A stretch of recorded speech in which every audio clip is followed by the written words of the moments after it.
नमस्ते दर्शकों, good morning. Republic Bharat के कुचिना स्टूडियो में आप सभी का बहुत बहुत स्वागत है।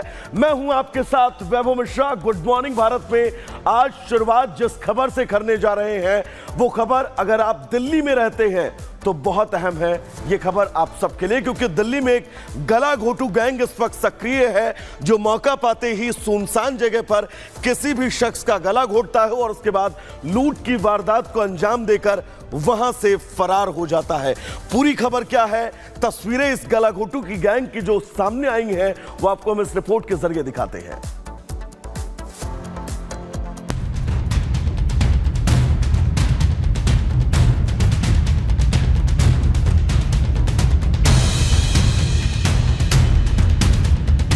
दिल्ली की सड़क पर संभलकर, नहीं तो गला घोटू गैंग बना लेगा शिकार। अगर आप दिल्ली में कहीं किसी काम से जा रहे हैं तो हो जाएं सावधान, क्योंकि जरा सी चूक आपकी जान पर भारी पड़ सकती है। देश की राजधानी दिल्ली में ये खौफ पैदा किया है गला घोटू गैंग ने, जो किसी को भी मौका पाते ही गला दबाकर लूट लेते हैं। ये तस्वीरें हैं दिल्ली के पालम इलाके की, जहां एक युवक सुनसान सड़क पर चलते हुए जा रहा होता है। उसे एहसास भी नहीं हो पाया कि उसके पीछे गला घोटू गैंग के कुछ लोग चल रहे हैं। अचानक पीछे चल रहे एक शख्स ने उसे गला दबाकर दबोच लिया। इस दौरान उसके 4 साथी और आते हैं और उसे घसीटकर गली में ले जाते हैं और फिर उसे लूट लेते हैं। जानकारी के मुताबिक पुलिस ने इनमें से 4 आरोपियों को पकड़ लिया। इनमें से 2 नाबालिग हैं। लेकिन ये कोई पहली घटना नहीं है जब गला घोटू गैंग ने किसी को अपना शिकार बनाया हो। इससे पहले गला घोटू गैंग ने दिल्ली के आजादपुर, आदर्श नगर और ख्याला इलाके में भी इसी तरह की वारदातों को अंजाम दिया। ख्याला की घटना वायरल होने के बाद पुलिस ने बीते मंगलवार को एक आरोपी को गिरफ्तार भी किया।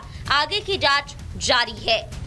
लोकल सूत्रों के माध्यम से एक वीडियो ख्याला थाने की जानकारी में आया था, जिसमें दिख रहा है कि एक व्यक्ति खड़ा हुआ है और पीछे से किसी और ने उसका गला दबाया और वो गला दबाने वाले व्यक्ति के साथी ने उसकी जेब से कुछ सामान निकाल लिया। जैसे ही ये वीडियो थाने की जानकारी में आया, एक मुकदमा रॉबरी के सेक्शंस में दर्ज कर लिया गया और वीडियो फुटेज के सहारे लोकल पूछताछ करके उसमें अक्यूज की पहचान करने का प्रयास किया गया। उन प्रयासों के तहत सनी एलियास नोनी नाम के एक व्यक्ति को, जिसकी उम्र तकरीबन 19 साल है, उसको आइडेंटिफाई करा गया और उसकी गिरफ्तारी इस मामले में कर ली गई है। साथ ही साथ जो वीडियो में दूसरा व्यक्ति उसकी मदद करता हुआ दिख रहा है, उसकी भी पहचान सन्नी एलियास हलवा, जो कि चौखंडी का रहने वाला है, उस व्यक्ति के रूप में कर ली गई है। उसकी गिरफ्तारी के लिए प्रयास किए जा रहे हैं। इसके अलावा भी इस गैंग ने दिल्ली के अलग अलग इलाकों में लूटपाट को अंजाम दिया है। जनवरी में द्वारका में बुजुर्ग महिला को लूटा गया। महिला से नकदी, मोबाइल और जरूरी सामान लूट लिए गए। चाणक्यपुरी में इस स्टाइल में एक शख्स को लूट लिया गया। पुलिस इस गिरोह को तलाश रही है।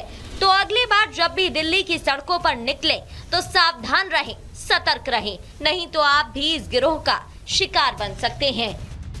Bureau report, Republic Bharat. दर्शकों, सियासत में एक कहावत है कि जब आपके अपने ही आप पर सवाल उठाने लगे तो विपक्षी दल जो है वो चुटकी लेने से बाज नहीं आता है।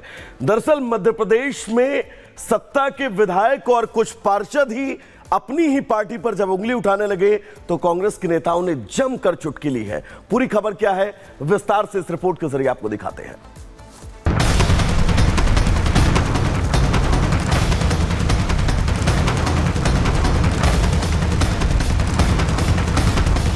मध्य प्रदेश में बीजेपी विधायक अपनी ही सरकार से परेशान है। ये सवाल इसलिए उठ रहा है क्योंकि एक नहीं बल्कि कई बीजेपी विधायकों ने पुलिस के लचीलेपन से परेशान होकर शिकायतें दर्ज की हैं, जिसके बाद कांग्रेस को बैठे बिठाए एक मुद्दा भी मिल गया है। कांग्रेस का कहना है कि जब बीजेपी सरकार में उन्हीं के विधायकों की नहीं सुनी जा रही तो फिर आम आदमी की बात क्या सुनी जाएगी। मध्य प्रदेश में बीजेपी विधायक परेशान है, पुलिस उनकी एक नहीं सुन रही है। इससे परेशान होकर कोई पुलिस के सामने दंडवत दे रहा है या फिर इस्तीफा भेज रहा है।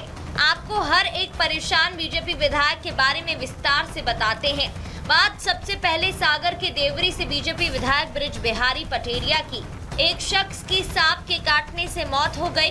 डॉक्टर ने मृत्यु प्रमाण बनाने के लिए 40,000 रुपए मांगे थे। इसी को लेकर पीड़ित परिजन पुलिस थाने पहुंचे। वहीं पुलिस के एफआईआर ना दर्ज करने पर विधायक इतने नाराज हो गए कि उन्होंने पुलिस थाने से ही अपना इस्तीफा भेज दिया। उन्होंने कहा, जब पुलिस एक विधायक की सुन ही नहीं रही तो मेरे विधायक होने का क्या मतलब। ऐसा निर्वाचित विधायक होने का कोई मतलब नहीं है। मैं निर्वाचित विधायक हूँ। यदि विधायक को खुद आना पड़े पुलिस थाने में पीड़ित पक्ष की रिपोर्ट लिखवाने के लिए और ना लिखी जाए, इससे शर्मनाक बात क्या हो सकती है। और वो भी सत्ता पक्ष का विधायक कहता हूँ, तुमने उठा लिया, मैंने दे दिया इस्तीफा। ऐसी विधायक मुझे नहीं करना है। दूसरी खबर रीवा जिले से, जहां मऊगंज विधायक प्रदीप पटेल लगातार पुलिस से नशे के खिलाफ कार्रवाई करने की मांग कर रहे थे। उनके विधानसभा क्षेत्र में लगातार नशे का कारोबार चल रहा है। कार्रवाई नहीं होने के कारण एसपी दफ्तर में जाकर उन्होंने दंडवत कर इंसाफ की मांग कर डाली। तीसरी खबर कटनी से है, जहां विधायक संजय पाठक ने कहा कि मैंने कई बार देखा है कि जबलपुर, कटनी और भोपाल स्थित मेरे घर के बाहर कई लोग संदिग्ध परिस्थितियों में नजर आते हैं। सुनिए क्या कहा नेताजी ने। पूर्व में भी मैंने कटनी एसपी को और डीजीपी को पत्र लिखा है कि मेरे घर के आसपास कई बार मैंने देखा है, कटनी में भी, जबलपुर में भी और भोपाल में भी संदिग्ध परिस्थितियों में मुझे कुछ लोग पिछले 6-8 महीने 1 साल से मैं ये महसूस कर रहा हूँ कि लोग मेरे को फॉलो कर रहे हैं। कुछ लोग मेरे पीछे लगे हुए हैं। कोई बड़ा षड्यंत्र इसके पीछे समझ में आ रहा है। ये केवल एक आधार का छोटा मामला नहीं है, ये कोई गंभीर और गहरी षड्यंत्र और साजिश है। तो मैं तो अभी एसपी साहब को आज फिर पत्र लिख रहा हूँ और अब तो पूरे परिवार का भी आधार कार्ड भी चेक करा रहा हूँ और प्रशासन से यही मांग कर रहे हैं कि इसको जल्दी से जल्दी इसका और जितनी जल्दी खुलासा हो सकता है। चौथी खबर पाटन से है। बीजेपी विधायक अजय बिश्नोई ने पुलिस के सामने दंडवत होने का वीडियो पोस्ट कर एक्स पर लिखा, प्रदीप जी आपने सही मुद्दा उठाया, पर क्या करें, पूरी सरकार ही दंडवत है शराब ठेकेदारों के आगे। सिर्फ विधायक ही नहीं बल्कि बीजेपी के पार्षद भी काफी परेशान हैं। ग्वालियर में बीजेपी पार्षद अपर्णा पाटिल ने एक वीडियो शेयर किया। इस वीडियो में उन्होंने सड़क पर शराब पी रहे लोगों को दिखाया। आदरणीय मुख्यमंत्री महोदय जी ने सारे मध्य प्रदेश के अहाते बंद कर दिए गए हैं, लेकिन देखिए आपके राज्य में ये क्या चल रहा है। पूरी रोड पर ये पूरा रोड देखिए, अहाते ही अहाते आपको यहाँ पे नज़र आएंगे। मुझे आश्चर्य होता है कि ये हमारे मुख्यमंत्री जी की जो मंशा है अहाते बंद करवाने की, आप इस पर क्या कार्रवाई कर रहे हैं। अब इन तमाम मामलों के सामने आने के बाद कांग्रेस बीजेपी पर हमलावर है। ऐसा प्रतीत होता है कि मध्य प्रदेश में मोहन यादव जी की सरकार अस्थिर है।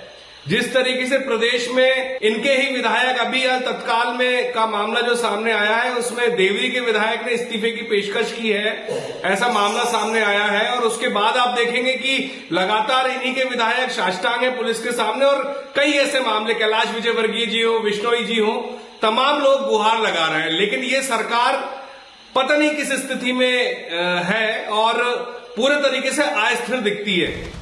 फिलहाल एक के बाद एक बीजेपी विधायकों के सामने आने से सरकार भी परेशान है।